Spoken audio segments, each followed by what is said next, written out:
pang pansit natin po.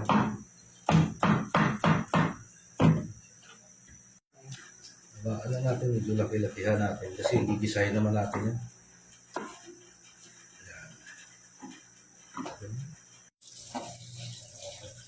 Tanggalin lang natin yung matitigas yung puno.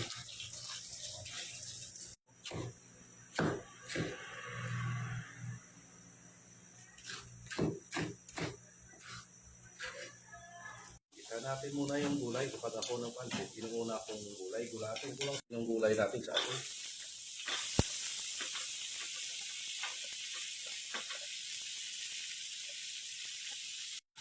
Malapit na. Diba? Para ang tubig niya mamaya hindi lalabsa yung pansit natin dahil binalian na natin ang mainit na tubig. Jadi pansit gisado. Ang pwede na ito. Yung pinakasahog na naman yung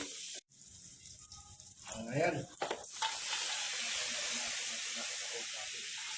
Tubig ng kaupi. Yun na pinakasabaw na rin natin mamaya.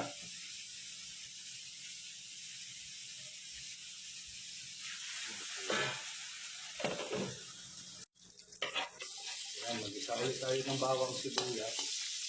Ito na yung pinakapansit natin. Pansit isa. Tayo mo muna na. Gawin na natin yung aroma. Ito naman si pansit ang gigisahin natin.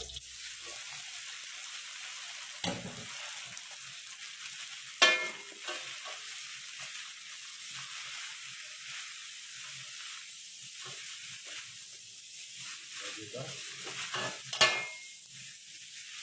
Ngayon, lagyan natin ng sabaw kanina ng kuha natin.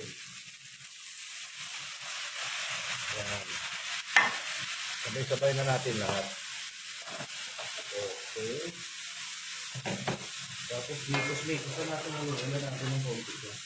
Pag kulang mamaya yung sabaw, patis na lang. Kasi luto na rin po yung pansit natin. Okay.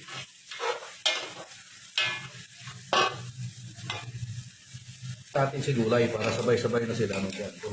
Nagdagdag ko cooking magic sarap. Tapos yung gulay natin para maya-maya naluto na sila lahat yan. Sinagisa na natin isa-isa yun eh. Diba? At least hindi malabsa yung pansit natin. Saktong-sakto lang yan. Tapos wala natin sa dahan-dahan na tulipakan. Haluin lang natin na mawala yung ibang kuwan ito. Pansit, gisado sa seafood. Ito pa. Isama na rin natin ito para isahan na lang. Yan. Daan tayo.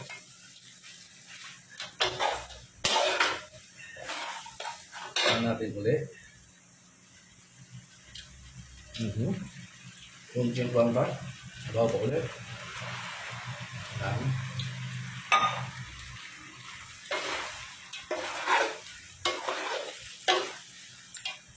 Masyadong gisado na. Takpan na natin para matuyo yung sabaw. Ito na, finish product natin. Luto na to. Hindi pa serve na. Yan. May natin kunin sa kawali. Kasi may init pang kawali. Ayan, lagyan natin ng sesame oil. Luto na siya. Yan. Kaunti lang na maamoy-amoy natin na parang Chinese pansit gisado. Alam mo kung yung matawag yun. See? Yan. Luto na yan. Luto na. Mamaya natin kunin sa kawali. Okay na. Good.